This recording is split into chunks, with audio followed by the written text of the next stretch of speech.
Good morning, ladies and gentlemen here in the room and online. Thank you very much for attending this important event politically.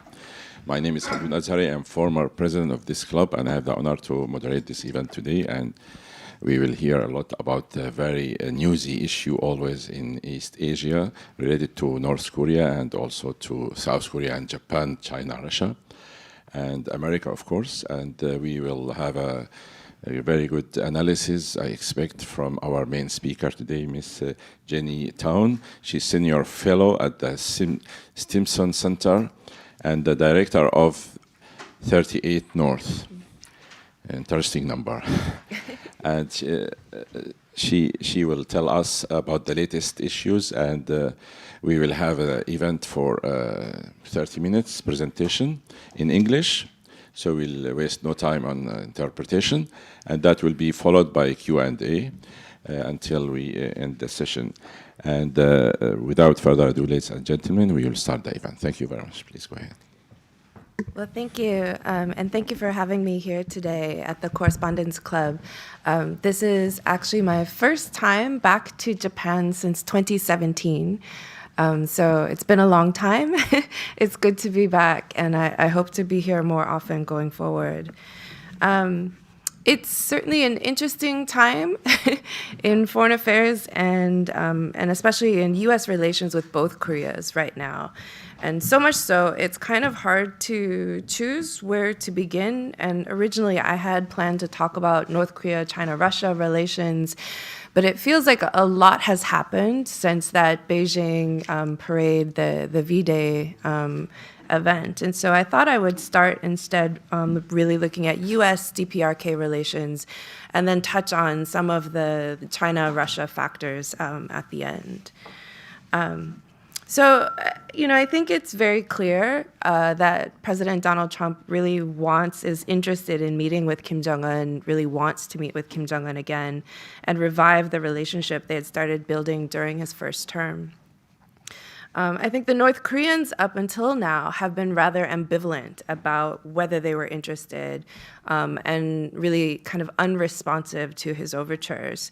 Although they still were quite cautious not to criticize or insult Trump when they were being ambivalent and when they were being unresponsive, really just to kind of keep the door open for negotiations potentially in the future, even while criticizing the U.S. administration, U.S. policies, or even U.S. ROC-Japan cooperation.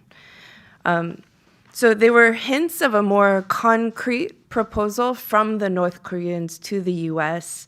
In late August, when Kim Yo-jong, Kim Jong-un's sister, made a series of statements explaining that denuclearization was no longer a feasible goal, and continued proposals for denuclearization would be considered by North Korea unserious. But there were hints of a more concrete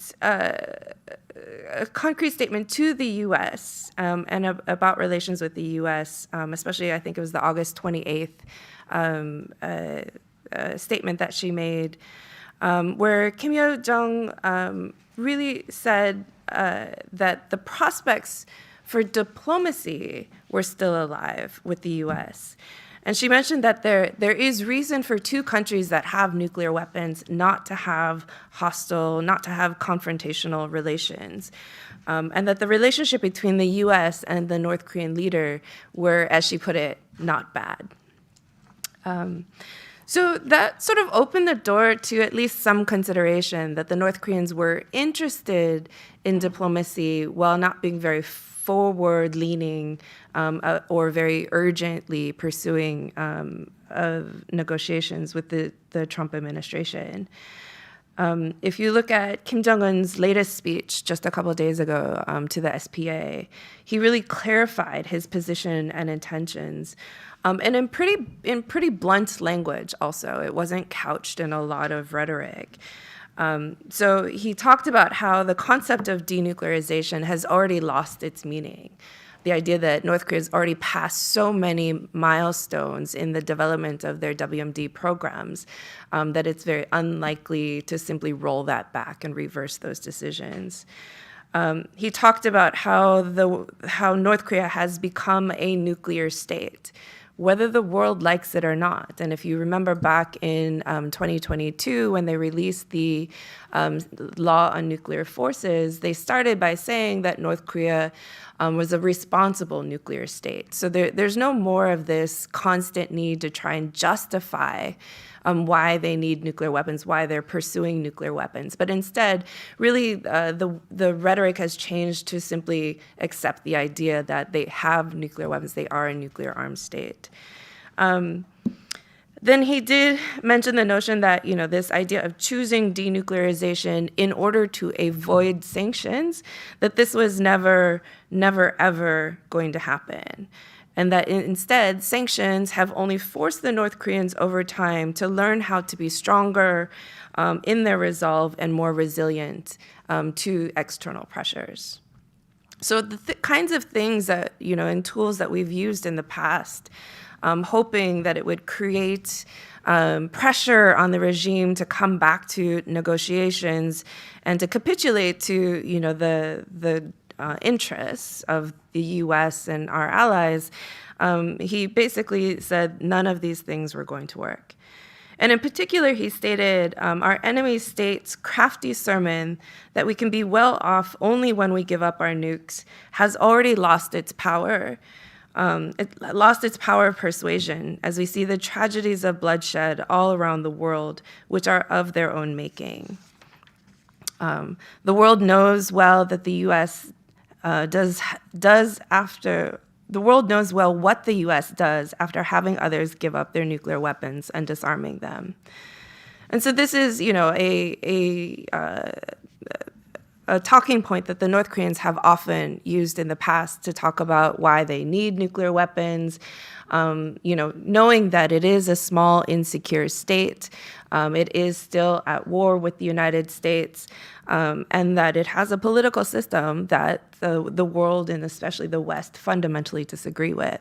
And so it often points back to what happened to Libya, what happened to Iraq, what happened to, even now in the Ukraine situation, even though it wasn't the US who did it, but it was Russia. But a number of these instances of engineered regime change after disarmament. So the appeal of this and the idea that the North Koreans would disarm now and trust us, trust the U.S., trust South Korea and Japan and the U.S. and the West, trust that we have their best interests at heart at the end of the day is simply not convincing. But all that said, and North Korea also, Kim Jong-un also talked about how unless the nuclear threat to North Korea by the outside is eliminated, referring, of course, to the U.S. nuclear doctrine and U.S. Extended deterrence over South Korea, that North Korea will continue to bolster its capabilities, right? So this narrative of denuclearization of North Korea or denuclearization of the Korean Peninsula is not a formulation that takes into account North Korea's threat perceptions. And so in order to move down a path in the future, it has to address all sides, not just unilateral disarmament of North Korea. So despite all of this rhetoric, Kim Jong-un did also make clear that he has a good memory of Trump and that there is still room for diplomacy, just not about denuclearization. And I think the bottom line here is that what North Korea is doing is essentially forcing the U.S. and its allies to decide whether they want a relationship with North Korea or whether they just want to neutralize the nuclear threat that North Korea poses. And these are fundamentally different things, even if they are closely related to each other. And so, and the message is, essentially, if the relationship is the goal, if normalization is the goal, if peace is the goal, that goal is possible. But if the relationship is or is perceived to be simply a precursor to denuclearization or unification, then it's not welcome. So where does that leave the prospects for talks? I think for the US has always been in the latter category of those two options. The US has at times been willing to improve relations with North Korea, but really only in the context of denuclearization and disarmament and lowering the threat to our allies. There's been very little perception of intrinsic value of having a relationship with North Korea itself. It's a small country, it's a poor country, it doesn't have a big market, it doesn't have oil, it doesn't have a lot of natural resources, things that for other countries, there's a lot of willingness to make exceptions on things like human rights, on things like political system and clash of values. North Korea simply doesn't have those things and has never been a high priority or a high target for US interests. So the question is the US really willing to change? And what does the US get out of a relationship with North Korea? Certainly North Korea is only one of only 4 UN member states that the US does not already have diplomatic relations with.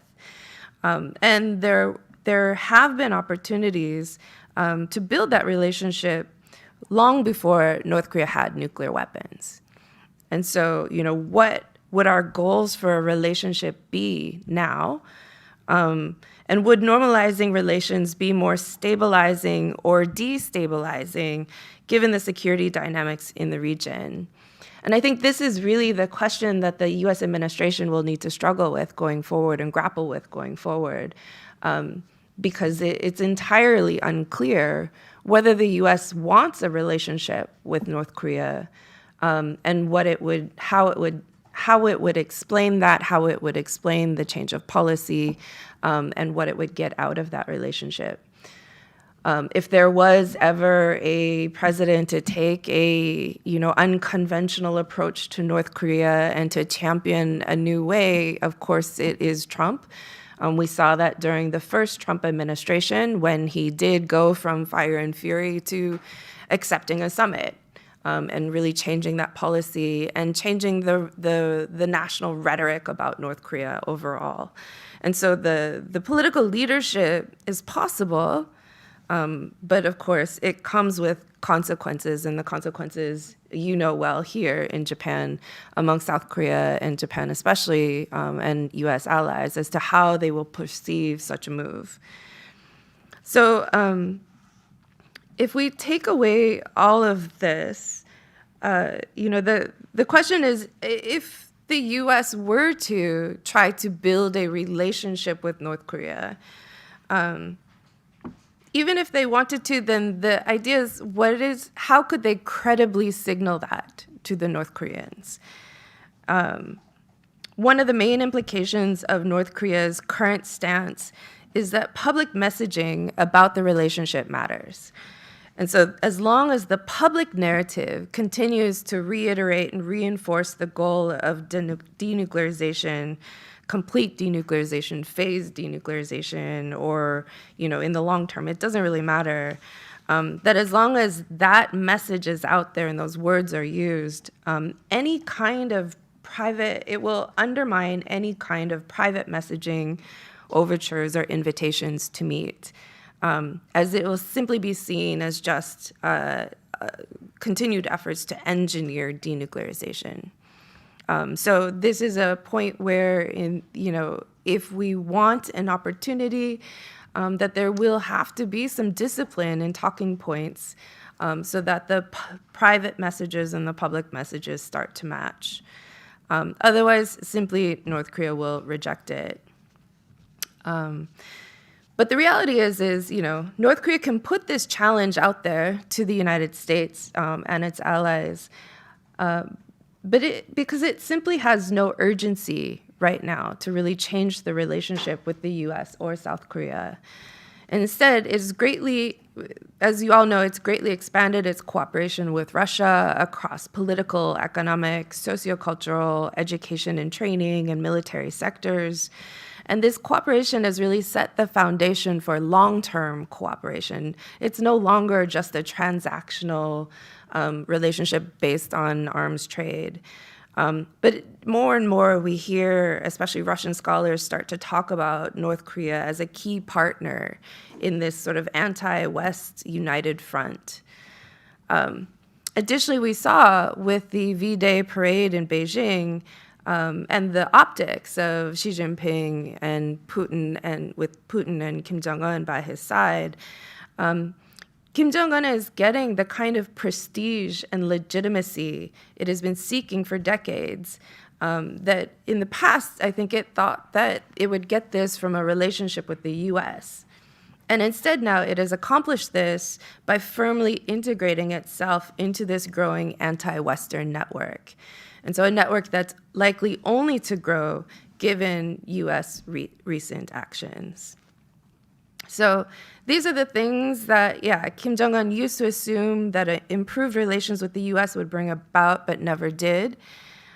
So he has the prestige, he has growing cultivation of relations, not only with Russia, but within Russian networks as well in this whole anti-Western front. With China now as well, certainly China's portrayal and highlighting Kim Jong-un during that V-Day parade really sent a strong message that the three of them, even if there isn't formal trilateral cooperation, that they have shared values, they have shared goals, they have shared interests. And that at the end of the day, the three of them make a powerful cornerstone to this anti-Western resistance.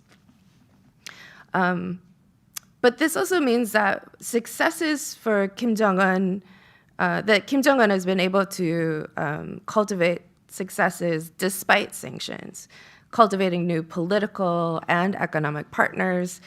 It has revived military cooperation with Russia to levels it hasn't had since the Soviet era.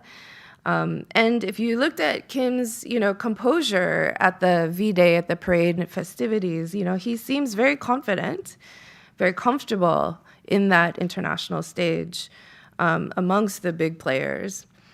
And I think even if we start to look at on the domestic front, Kim Jong-un is in the final months of the 5-year plan. They're wrapping up a lot of these, a lot of the different goals, going to different site visits to account for the achievements against the plan. And I think we'll see a lot of that. But as we're seeing him close that out, we're also seeing hints of what's coming in the next 5-year plan. And one of the things he's talked about is how Byungjin will be expanded on the weapons side, not just to be the nuclear issue, a nuclear development and a nuclear deterrent, but also conventional military upgrades as well. And this is something that I think is a direct reflection of its relations with Russia, because the kinds of conventional military modernization opportunities that it has now are largely because of that military cooperation with Russia. And we already are starting to see some of it with the transfer of new fighter jets to North Korea, and now the rumors of a potential submarine propulsion system to North Korea. And certainly Russia has been very open about willing to help North Korea with its satellite programs and other things. So there's a lot going on that gives North Korea time. It's not urgent, it's not destitute. It made it through the pandemic, it's made it through sanctions, it has new political friends. It's part of a broader political network that it's likely to get more and more integrated into, making the urgency and the appeal of making concessions to the US and the West very unappealing. For South Korea, of course, none of this is good news. So South Korea may be able to lower tensions without negotiations, but the prospect for denuclearization talks in any formulation are just not in the cards at this point in time.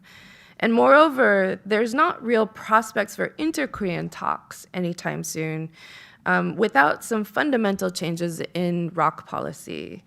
And I'm not just talking about like from hardline to more engagement-oriented approach, but really grappling with the nuclear issue and whether denuclearization is really, whether a relationship is really dependent on denuclearization, as well as whether South Korea is willing to adapt to a more state-to-state approach in dealing with North Korea, given the changes in how North Korea views the South, or whether South Korea will hang on to the traditional kind of special relationship approach, despite no longer having such counterparts on the North Korean side. And I think, the other X factor in all this is, of course, how relationships with China and Russia evolve as well. China, Russia, and the U.S. South Korea's relations with China, Russia, and the U.S. evolve as well. The summit between Lee Jae-myung and President Trump was largely considered successful, although somewhat uneventful. But even the consistent narrative now of the alliance considering the transition into and the modernization of the alliance and potential change of mission of the U.S. forces Korea to have greater strategic flexibility is something that is really agitating South Korea-China relations, as it definitely puts South Korea more firmly into U.S.-China competition, in the middle of U.S.-China competition, as does South Korea's push for U.S.-South Korea shipbuilding, cooperative shipbuilding, because this also puts them directly into the competition between U.S. and China. On the Russia side, of course, Russia continues to expand its military cooperation with North Korea, which also works against, of course, South Korean interests. And with a highly polarized polity in South Korea and rising anti-U.S. sentiment in the aftermath of the U.S. immigration raid on the Hyundai LG plant in Georgia, this really puts Lee Jae-myung in kind of an impossible position, with no easy choices and truly formidable consequences for whatever decision he chooses to take. No one's making it easy for him to move forward. And so I think we have pretty high tensions right now in U.S.-ROC relations, even if the mechanisms of the relationship and the alliance continue to play out, and the mechanisms of U.S., South Korea, Japan trilateral cooperation continue to play out. So I think the next few months are going to be very interesting to see how they resolve some of these issues. It'll be interesting to see what happens at APEC, if both Trump and Xi Jinping do attend, and if there's any indication and any movement on U.S. DPRK relations in the future. And if there are, what will that agenda actually be? And so I think I'll leave it there, and I'm happy to take questions. Thank you very much for your presentation. I'd like to open the floor. If you have any question, please raise your hand and proceed to the front mic and state your name and affiliation. Anthony, please.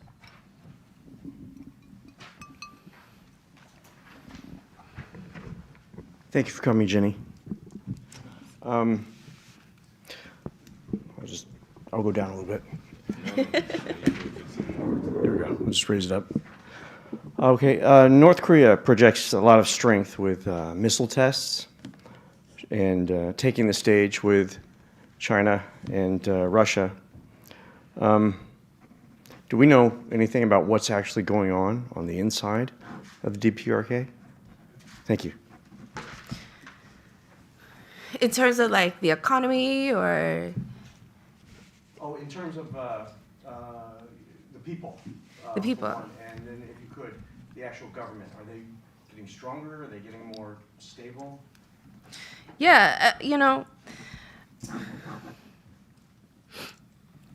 I think if you look at what's happening in the domestic situation in North Korea,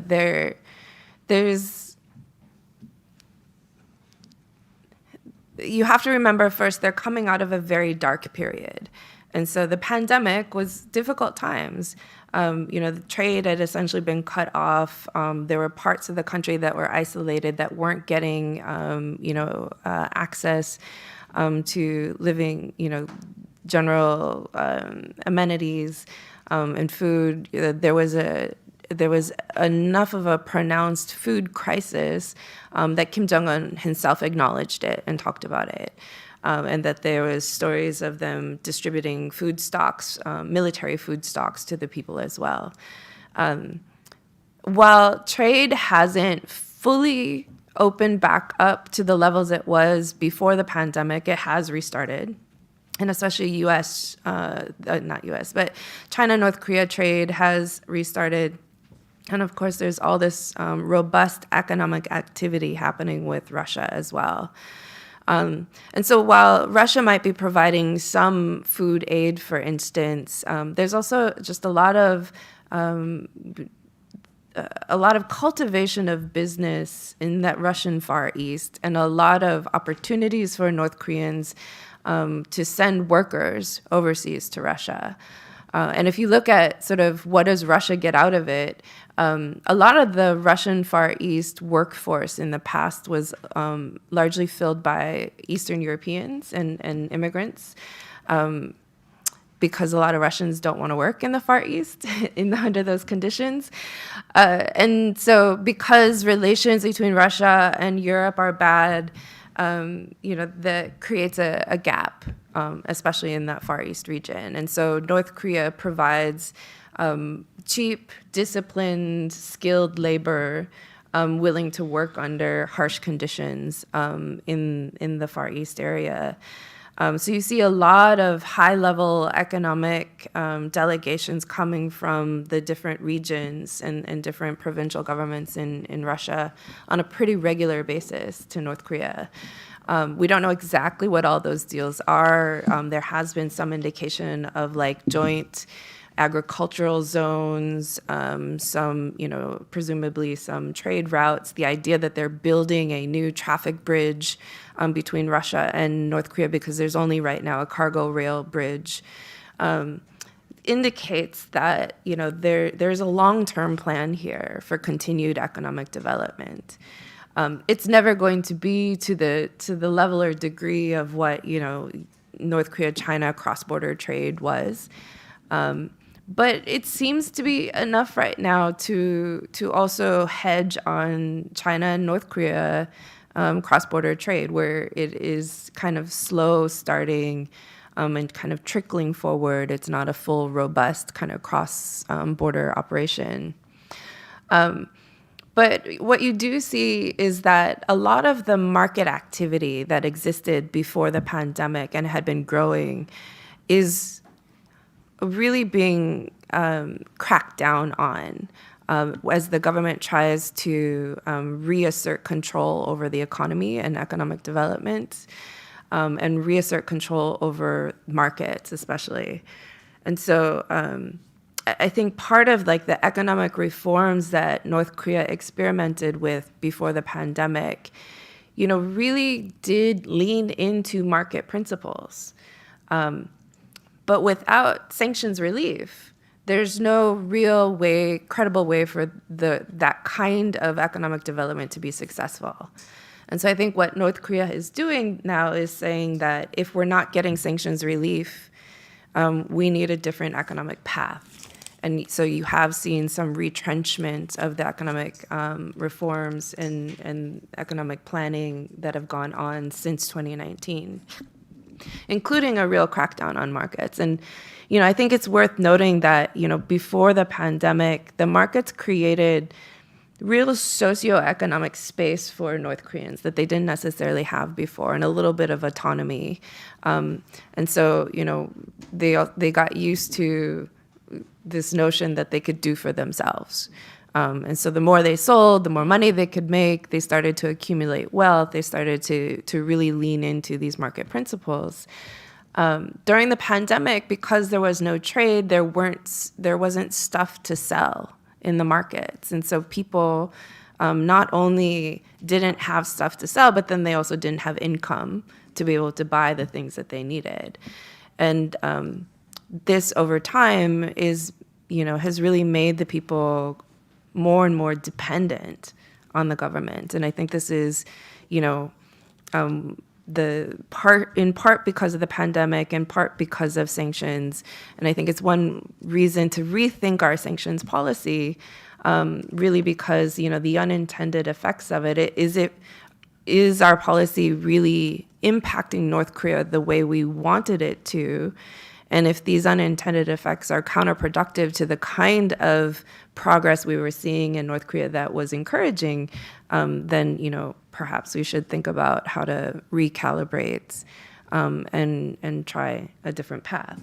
But yeah, so I think there's a lot of, North Korea's had a lot of focus on rural development and building up the livelihoods of the people to make them more resilient to future crises like future pandemics, future war. And so you do see that rhetoric, and it'll be interesting to see how much of that is carried forward into the next 5-year plan. But the internal situation, it's always relative. It's not great, but it's better than it was. And we'll see if it continues in that direction. Thank you. Next question. Yes.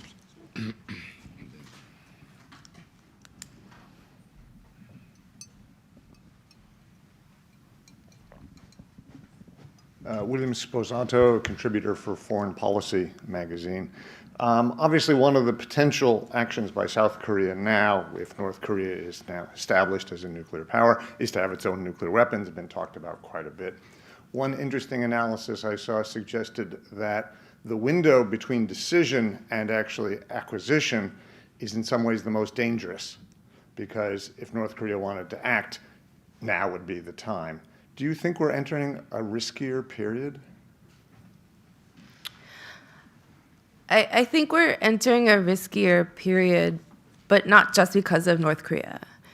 Like I said, there's high tensions in U.S.-South Korea relations, and they'll try and assuage them as much as possible. But we're only in the first year of the Trump administration, and if the foreign policy, if U.S. foreign policy continues in the trajectory that it is, it really does erode U.S. credibility overall, and that's going to be the major factor in any kind of decision-making period for South Korea. On the North Korean side, I think there's, is it just that North Korea might use that period like a use it or lose it kind of moment? It's one scenario. I think there's, greater risks of, what might China do, and how might they respond and perceive, this, the idea that South Korea might be arming up, knowing that if South Korea decides to go nuclear, Japan is going to consider its options as well, right? And this is a scenario that China certainly doesn't want. And I think is taking more seriously as the days go by. But yes, I mean, more people with nuclear weapons, and you have to remember North Korea right now has the lowest declared threshold for nuclear use also, and is oftentimes, the idea that it has 5 conditions under which it would consider nuclear use, 3 have preemptive clauses. So a lot is really dependent on how they perceive the situation and what's going on. So in a period where, between like a decision and the actual implementation of acquisition of having nuclear weapons, the question is, what does that security environment look like at that time? Is it a lot of skirmishes? Is it relatively quiet? And I think those are 2 very, very different paths. And really change the risk calculus in there, because the North Koreans often do these days, instead of threatening nuclear use, they continue to lean back on, like, don't forget we have legal obligations. And those legal obligations also include to act on perception. So be careful what message you're trying to send.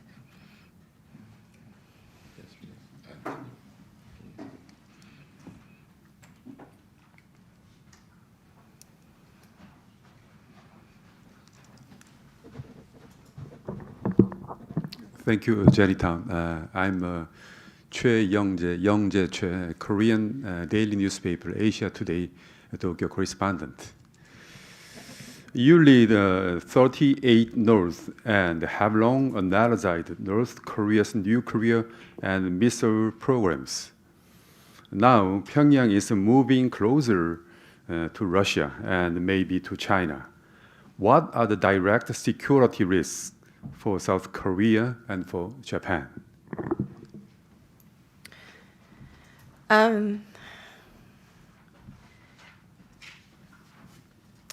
military cooperation between Russia and North Korea is having some tangible effects in terms of improvements of North Korea's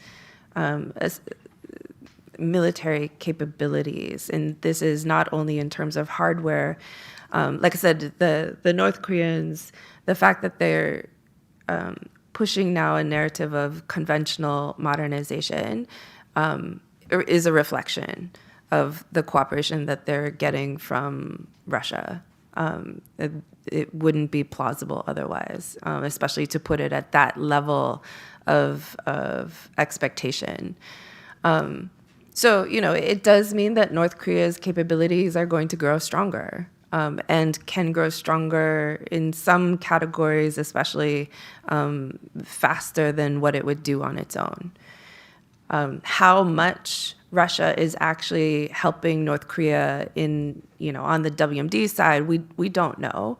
There's always suspicions. It's very hard to get evidence of this. But Russia obviously has a lot of technology that can help North Korea with the ambitions that North Korea has. But it's also learning, of course, it's getting combat experience in modern warfare from the Russians, from fighting in the war in Russia. It's gotten field testing of its missile systems from their battlefield use in Russia, things that it's never been able to do before. We've seen North Korea's, WMD development cycles. They generally tend to just prove and demonstrate the cursory capability, but not be able to do kind of field testing and improve quality over time. So they're getting those diagnostics that should be able to help them improve quality over time. And you have to wonder what they're learning from modern wars in Europe and the Middle East now as well, in terms of strategy and tactics and modern warfare. So I think there's a lot of ways in which North Korea's military capabilities can be modernized, and their strategy may become more sophisticated over time because of their access now and cooperation. Thank you. Yes, please.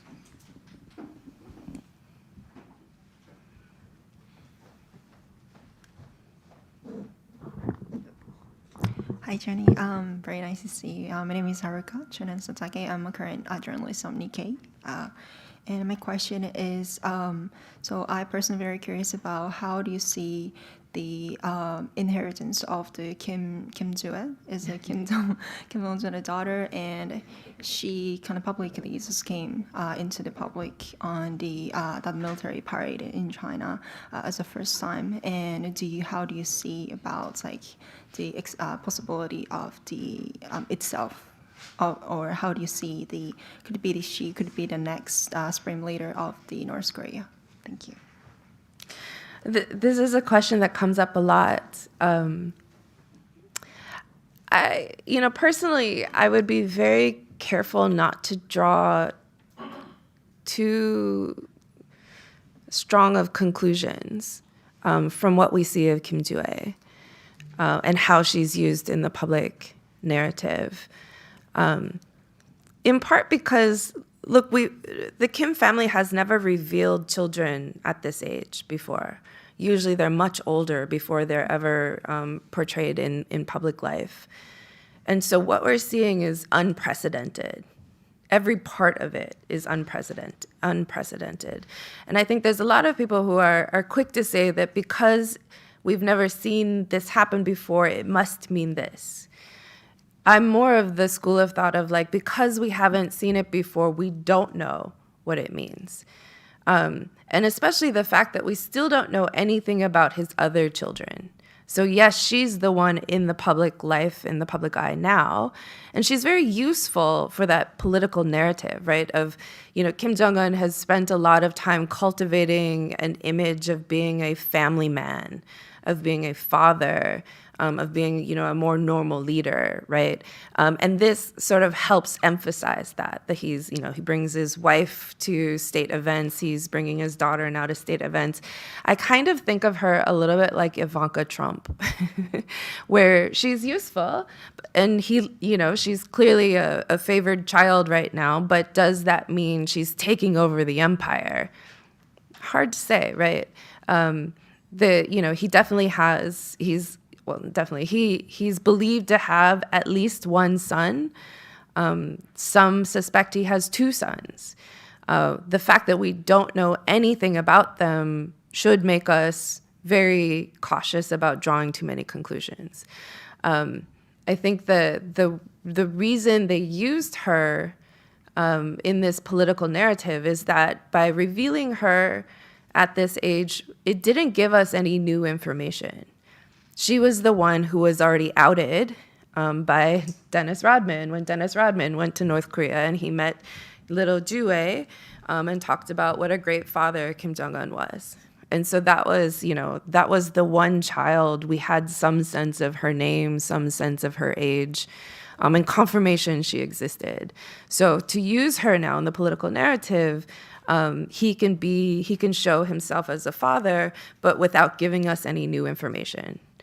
And so I think that we should be careful how much we read into any of that, other than the reinforcement of his public persona versus what her role is going to be. And if you remember back in the day when Kim Yo-jong was very active and around Kim Jong-un, people thought she was going to be the successor too. But, there's always phases, and Kim Jong-un has a lot of time left, presumably. Yes. Okay, let me ask. Yeah, okay, please. Sorry.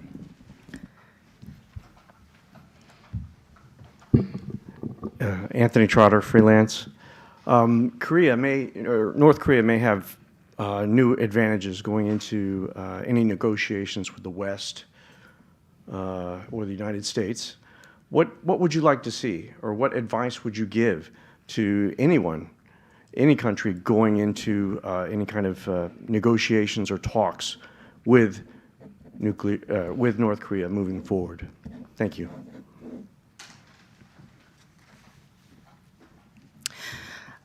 I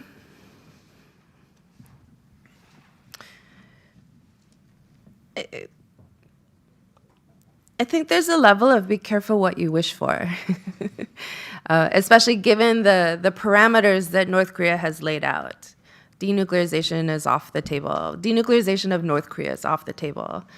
And so, what are our goals for meeting with Kim Jong-un, right? And that, I think, needs to be crystal clear before trying to engage again. Because it very easily could turn into a situation where, maybe North Korea wants to come and talk about, for instance, like a peace treaty and a peace agreement and ending the Korean War. I think that's, a reasonable negotiation pathway, but what is North Korea's vision of what the end state should be and what the terms and conditions are? What is South Korea's position on this? Are they compatible? And I think if we look at how Russia-Ukraine negotiations are going,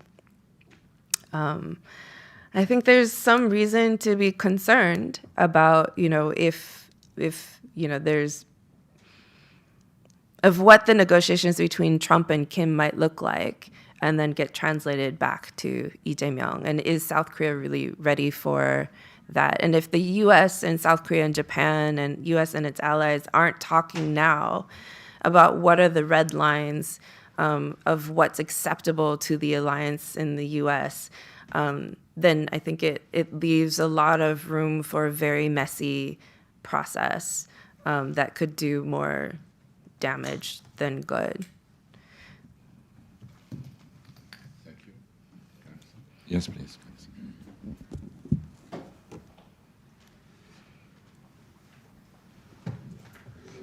I'm T.W. Kong, a professional associate member of this club.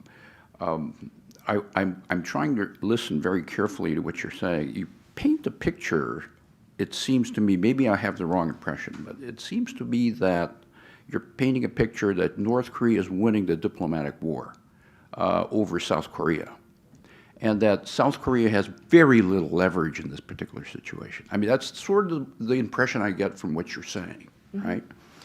Now, combine that with the fact that Lee Jae-myung has leftist tendencies. I mean, he's got many people on his cabinet that believe in socialist tendencies and so forth, right? Why wouldn't he lean way towards China, towards North Korea, and establish more of a common sphere of influence in that side? Of course, there's economic dependencies on the United States and so on, but I think there's a portion of the South Korean people who are worried that, and I'd like to ask you this in the extreme as a extrapolation of the analysis or the impression I just gave you is there in the future a potential scenario where the peninsula will be reunited more along socialist lines? I don't think so. I think, if you see the way that, for instance, South Korea responded to the martial law attempt, the failed martial law debacle of former President Yoon Suk-yeol, the democratic institutions are strong. And this isn't, and the worry about Lee Jae-myung, I think, amongst a lot of the political establishment was that he would do exactly what you're talking about, is lean more into balancing relations with China, would be more going back to that formula. And so far he hasn't. And I think part of the reason why he hasn't is because the public isn't there. South Korea is very much relies heavily on the United States on the security side of the equation and needs to always balance that with whatever other political ambitions they have. That this is always kind of an underlying thing. And what I find interesting is Lee Jae-myung did recently start talking about how this mindset of being submissive or subservient to the U.S. on the security equation, that this needs to evolve, and I think we hear this a lot during liberal administrations, and then you get a conservative administration back in that leans back into the alliance and alliance cooperation. But I think it's all within a spectrum. There's a little bit of wiggle room back and forth, but at the end of the day, I think the worries about what happens without the alliance and how North Korea would perceive either that opportunity if there's no alliance and perceive that relationship if there's no alliance, I think keeps that discussion of, how far you stray from the alliance within a very small box, a very small parameter of room there. I think the bigger question will be going forward is who is the U.S. going to be in the future? And this has been, I think this is a question for all the allies are asking.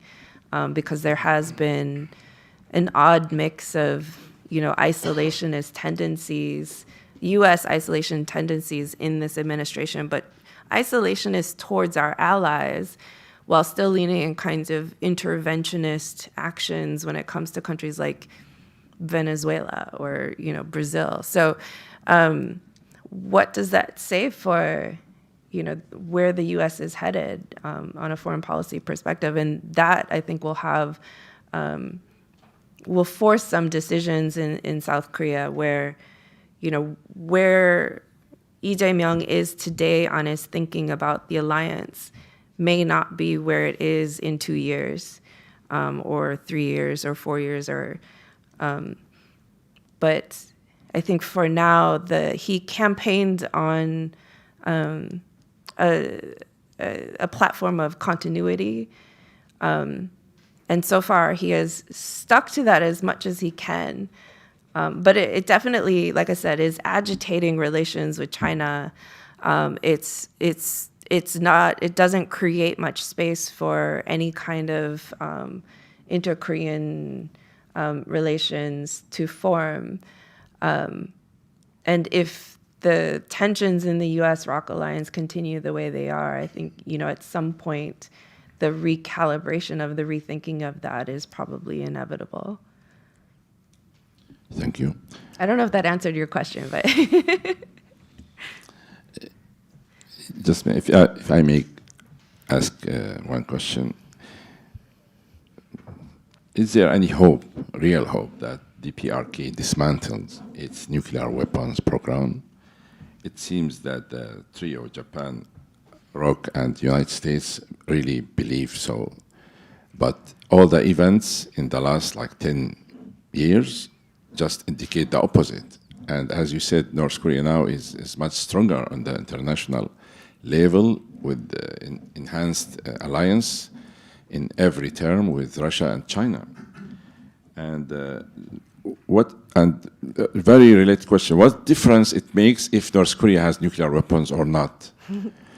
Russia has nuclear weapons, China has nuclear weapons. They are increasing and improving this nuclear program as we speak now. So what difference it makes if North Korea has nuclear weapons to Japan and South Korea? And we know that North Korea can inflict huge destruction on Japan and South Korea by normal weapons, by even artillery. Mm-hmm. So why they care so much about nuclear weapons? I really don't understand what their point. And there are some conspiracy theory that the United States wants to have this nuclear Korea problem to justify its presence in East Asia. And if these countries found a solution, there will be no reason for the American forces to stay here. That's, of course, conspiracy theory. I hear it from some Japanese and some people. So please, just can you give us some very simple idea what's going on? Thank you.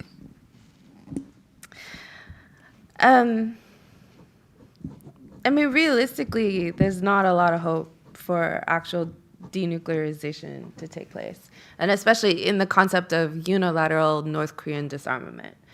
And if you think about realistically, it's only ever happened once in history, and that was South Africa, right? South Africa is the only country that built a sovereign nuclear weapons program that voluntarily gave it up over time, and But they weren't Ukrainian nuclear weapons. Yeah. So South Africa was the only one where it was sovereign nuclear weapons. They had command and control, and then they did voluntarily give up their program. And if you look at what were the conditions that they did so, a real oversimplification in deference to time. One, they had a change of leadership where the new leader coming in, F.W. de Klerk, was anti-nuclear weapons himself. Was willing to make controversial decisions. But he was willing to do it also because the security situation drastically changed with the fall of the Soviet Union. And so one of the major reasons why they had invested in nuclear weapons in the first place was a fear of Soviet expansionism into Africa. So with the fall of the Soviet Union, you had a very positive change in the security situation for South Africa that created an opportunity to make different decisions and justify making different decisions. In North Korea, when we think about this, when we started dealing with North Korea, this was a non-proliferation problem. We were trying to prevent North Korea from going nuclear. So in the 1990s, the agreed framework, we were worried about they'd been successful in building the 5-megawatt reactor. They were building 2 more reactors. They were building enough fissile material to be able to make, a small nuclear arsenal. And so we wanted to stop it before it got to that point. And the agreed framework back in the day was successful in capping the program and capping their capabilities, their plutonium production capabilities. Over time, we can argue about why it failed, but the approach that we used then is the same approach we use now. But North Korea's nuclear development has drastically changed, right? They've crossed major milestones. They've, had 6 nuclear weapons tests. They have a whole range of ballistic missiles now and delivery systems. They're building up, naval capability, land capability. Presumably in the next plan, we'll probably see some emphasis on air capabilities in the future. So I think, what we have today, whatever we want to call it, is not a non-proliferation problem, is a disarmament problem. And so again, how do you convince an insecure country that we're still at war with a political system that we fundamentally disagree with, how do we convince that country to disarm and trust us? It's not likely, and certainly not likely in the formulation of we have to continue building up arms against it. Let's continue reminding it our overwhelming power, And so when Kim Jong-un, and this is why I pointed it out in his speech, when he talks about how, the concept, even if you look back at, for instance, the Singapore joint statement, here you had a kind of a layout of 3 lines of effort, and then 1 action area, right? So you had, let's work on transforming the US-DPRK relationship. Let's build a peace regime on the Korean Peninsula and work towards the complete denuclearization of the Korean Peninsula. The Korean Peninsula is important because it includes North Korean threat perceptions also, not just US and South Korea and Japan. I think if we're thinking about a new formula, if it isn't denuclearization of North Korea or denuclearization of the Korean Peninsula, I think denuclearization of the Korean Peninsula now is almost too small of thinking.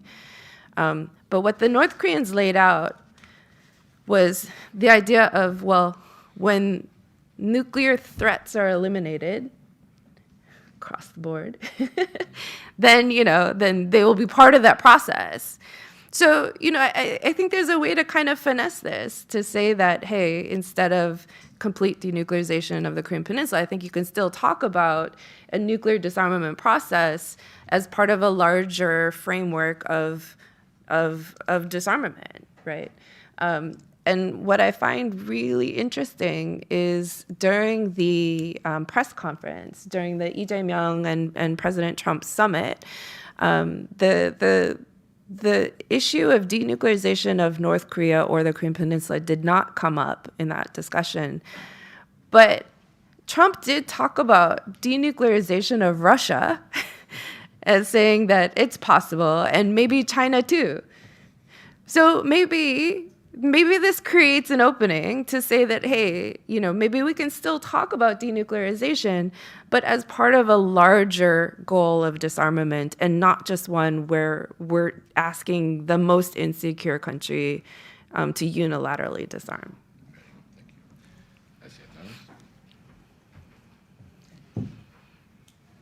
If I may extend the time a little bit, we ran out, but it's okay.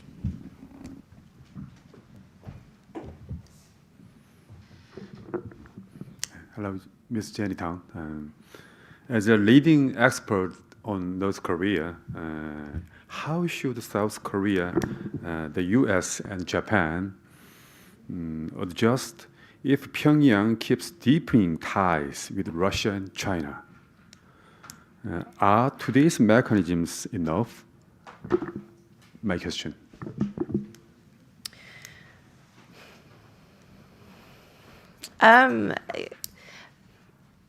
One, I do think it's up to every country to figure out what the goals of their relationships, especially with Russia and China, are. I've often wondered, for South Korea, given, if you think back to when North Korea and Russia signed the Comprehensive Strategic Partnership Treaty, President Yoon at that time had warned Russia at some point it's going to have to choose between North and South Korea. And Russia said, well, no, we don't. We don't want to do that. But I think there is a point where if there is deepening, especially military cooperation, and it's working against South Korean interests, that, I think there does have to be a reevaluation of what are they getting out of Russia and at what point is it counterproductive or undermined by Russia's deepening cooperation with North Korea. In terms of, again, as an alliance and as allies, I think there would be value in having some regional security discourse to really figure out the new dynamics in the region and how to manage all of these different tensions to prevent worst case scenarios rather than really entrenching in this notion of block on block confrontation. So I think until we get out of this confrontation mode, I think, all of those relationships are going to be very tenuous. But, at some point, decisions should be driven by national interests and not just, collective thought. Thanks. I can't help but ask a follow-up question to your point.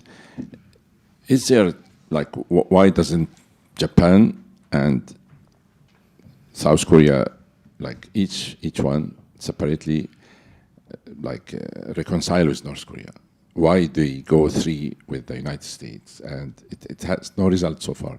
And we remember that Kanemaru Shin, last century, he led a bipartisan group of parliamentarians from Japan to North Korea, and they made good results, direct relations. And also, former late Prime Minister Shinzo Abe, Koizumi, sorry, he went also to North Korea, and he came back with abductees.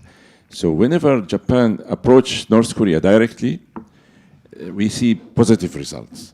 But then suddenly those who lead, for example, Kanemaru, he was arrested after 1 week or so of that trip. He was accused of embezzlement of gold or something. So why doesn't Japan and South Korea go directly on a bilateral basis to solve the problems with North Korea? Do you think that would be a better approach? Thank you. I think they want to. They would if they could. With Japan, of course, the abduction issue tends to gum up the work. So if Japan leads with abduction, there's not a lot of room for negotiation with the North Koreans. In their mind, they've had that negotiation in the past. They resolved it. There's nothing more to say. So the continued insistence on it as part of the dialogue is something that the North Koreans just haven't been willing to entertain since about 2014. On the South Korean side, what you used to have was an inter-Korean agenda that was really based more on peace and unification building, right? That was separate from the denuclearization process, largely separate from the denuclearization process. There was some overlap, of course, with the six-party talks, since everyone was part of that discussion. And at that time, North Korea was willing to talk about denuclearization. What happened in 2018 was there was a real integration of the denuclearization focus in inter-Korean relations also. And what it did is it sort of set up the idea that further future peace and unification efforts were now all contingent on the denuclearization aspect, which at the end of the day, if you look at the Panmunjom Declaration, there was a lot of commitments that Moon Jae-in had made that required international cooperation to achieve. But he didn't have the international cooperation when he signed onto it. And so I think what it did is it reinforced the idea that there is not really a credible inter-Korean agenda that exists independent of the nuclear issue and independent of North Korea's relations with the United States and with the international community anymore, because so much of the cooperation is contingent on things like sanctions and getting sanctions exemptions and stuff. So, and there's just, for North Korea, their perception of South Korea, has changed over the years. As North Korea's nuclear capabilities grew, South Korea wasn't a nuclear weapon state. So if they're going to negotiate about nuclear weapons, they're going to negotiate with nuclear weapon state, aka the US. If there's, on the other parts of the agenda, what you saw after 2019 was North Korea completely rejected the notion of peaceful unification, with the understanding that unification does not, the original formula of unification was that you have, one country but two governments, and that you have this confederation system. Well, over the years, that's not how we talk about unification anymore.